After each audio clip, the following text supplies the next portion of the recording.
Hi friends, welcome to first news.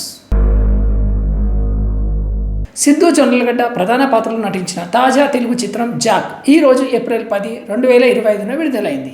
ఈ cinema ప్రేక్షకుల నుండి మిక్స్డ్ టాక్ తెచ్చుకుంది. Pablo Neruda alias Jack Siddhu Jonnalagadda అన్ని విషయాల్లో ఆరితేరిన యువకుడు. కానీ తనకు ఇష్టమైన ఉద్యోగం కోసం వచ్చి అవకాశాలన్నీ వదులుకుంటాడు. చివరకు రీసెర్చ్ అనాలిసిస్ వింగ్ RAW ఉద్యోగం కోసం ఇంటర్వ్యూ కోసం వెళ్తాడు. దేశంలో అశాంతికి కారణమయ్యే ఉగ్రవాదులపై కన్నేస్తాడు. తనదైన శైలిలో ఇన్వెస్టిగేషన్ చేస్తుంటాడు. అధికారి ప్రకాష్ రాజ్ పోటీగా నిలుస్తాడు.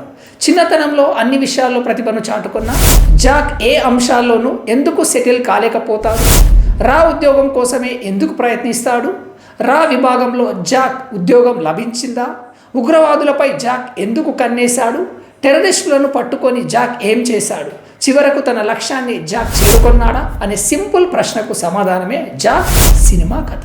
దర్శకుడు బొమ్మరిల్లు భాస్కర్ రాసుకున్న పాయింట్లో బేసిక్గా స్కోప్ లేదని తెలుస్తుంది. ఈ పాయింట్ విస్తరించడానికి అవకాశాలు తక్కువగా ఉండటంతో సింగిల్ పాయింట్తో స్క్రీన్ ప్లేతో కథను నడిపించాలనే ప్రయత్నం అయితే కనిపించింది. ఫస్ట్ హాఫ్ను గ్రిప్పింగ్గానే చెప్పాడనిపించింది, కానీ బలమైన సన్నివేశాలు లేకపోవటం, తనదైన శైలిలో స్క్రీన్ ప్లేతో నెట్టుకు రావడం, ఇక సెకండ్ హాఫ్లో ఏం చేయాలన్న విషయంలో క్లారిటీ లేకపోవడంతో చివరకు ఏదో ఒకలా ముగింపు ఇచ్చేంతకు నానా తంటాలు పడ్డారని తెలుస్తుంది. ఐడియా బాగుంది, కానీ ఎగ్జిక్యూషన్ అసలు సమస్యగానే అనిపించింది.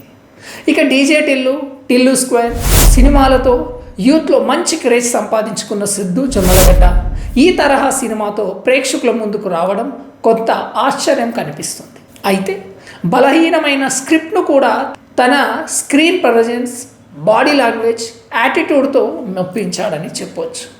సహజంగా చెప్పే డైలాగ్స్ తన క్యారెక్టర్కు ఈ సినిమాలో ప్లస్ అయింది. సిద్ధు లుక్స్, స్టైల్ బాగుంది, కానీ బలమైన క్యారెక్టర్ లేకపోవడమే మైనస్ అనిపిస్తుంది.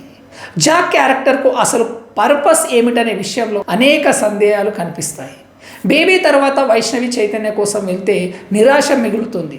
సినిమాలో ఆమె నటించడానికి స్కోప్, గ్లామర్ పండించడానికి అవకాశం లేకపోవడంతో తను ఏం చేయలేకపోయింది. ప్రకాష్ రాజ్ పక్కా రొటీన్ పాత్రగా ఉంటుంది. బ్రహ్మాజీ, సుబ్బరాజ్ పాత్రలో పర్ఫార్మెన్స్ చేయడానికి స్కోప్ లేకపోయింది.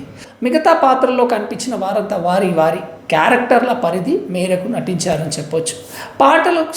పాటలకు అసలు స్కోపే లేకపోయింది. టైటిల్ సాంగ్ పర్వాలేదు అనిపిస్తుంది.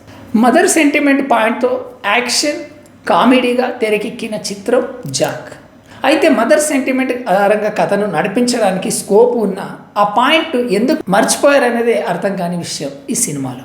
కథలో బలం లేకపోవడం వల్ల స్క్రీన్ ప్లే ద్వారా సినిమాను లాగిద్దామని ప్రయత్నం స్పష్టంగా కనిపిస్తుంది. సిద్ధు జొన్నలగడ్డ పర్ఫార్మెన్స్ ఈ సినిమాకు ప్లస్ పాయింట్. వైష్ణవి చైతన్య తన అభిమానులకు నిరాశ మిగిల్చిందని చెప్పాలి. సరైన కథ లేకపోవడం, బొమ్మరిల్లు భాస్కర్ చేసిన ప్రయోగం అంతగా ఆకట్టుకునేలా లేదని చెప్పాలి. సినిమా చూసిన కొంతమంది ప్రేక్షకులు సోషల్ మీడియాల ద్వారా తమ అభిప్రాయాలను కూడా పంచుకున్నారు. అవి ఎలా ఉన్నాయో చూస్తే మీకే అర్థమవుతుంది, నేను చెప్పడం కాదు. ఒకరు ట్విట్టర్లో ఇలా రాసుకొచ్చారు: Jack cinema spy action comedy ప్రారంభమై బలహీనమైన కథనం, క్లిష్టమైన స్క్రీన్ ప్లే మరియు తక్కువ స్థాయి నిర్మాణ విలువలతో నిరాశపరిచింది. సిద్ధు ప్రయత్నించారు, కానీ కథ అతనికి సహకరించలేదు. నిజమే, జాక్ సినిమా సిద్ధు జొన్నలగడ్డ నటనకు ప్రశంసలు వచ్చినప్పటికీ స్టోరీ మరియు ప్రొడక్షన్ పరంగా నిరాశపరిచినట్లు చెప్పవచ్చు. ఒకవేళ మీరు సినిమా చూసినట్లయితే మీకేమనిపించిందో కామెంట్ రూపంలో తెలియజేయండి. వీడియో చేస్తున్నందుకు ధన్యవాదాలు. మీకేమనిపించిందో వీడియో గురించి మీరేమనుకుంటున్నారో కామెంట్ రూపంలో తెలియజేయండి. Thank you. జై హింద్.